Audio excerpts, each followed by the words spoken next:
আরব আমিরাতে গেলাম, সংযুক্ত আরব আমিরাত।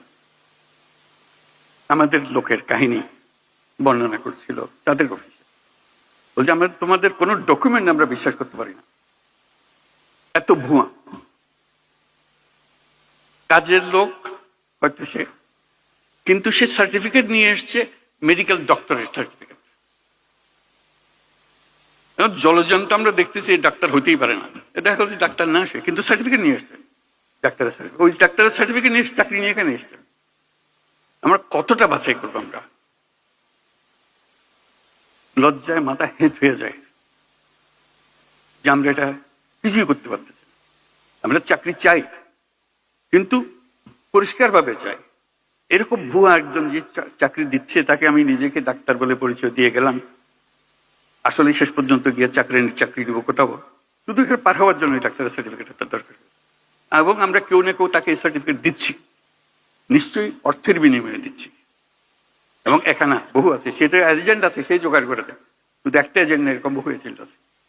এবং এইভাবে আমাদের বহু মেয়ে মধ্যপ্রাচ্যে হারিয়ে যাচ্ছে, নিয়ে গেছে, এর মধ্যে ফেলে দিয়ে আসছি, কেউ জানে না।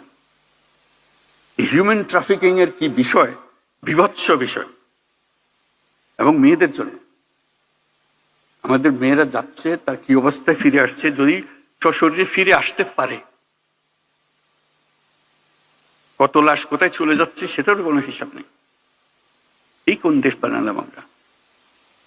আমরা তো দায়ী। আমরা যে আজকে এখানে এসেছি, আমরাই তো দেশ চালাই। কাকে কি বলবো?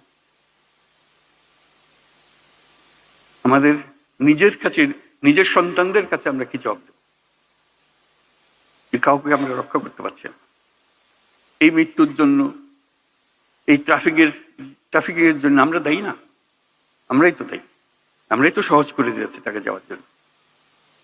এটা অসংখ্য কাহিনী, এগুলো আপনারাও জানেন, বহু জানেন। আমি একত্রের কথাগুলো বললাম যে এটা, এই ভীষণ রোগ থেকে আমাদের সারা গায়ে ঘা, এটার থেকে মুক্ত হতে না পারলে কোনো দিকে অগ্রসর হবার আমাদের উপায় নেই।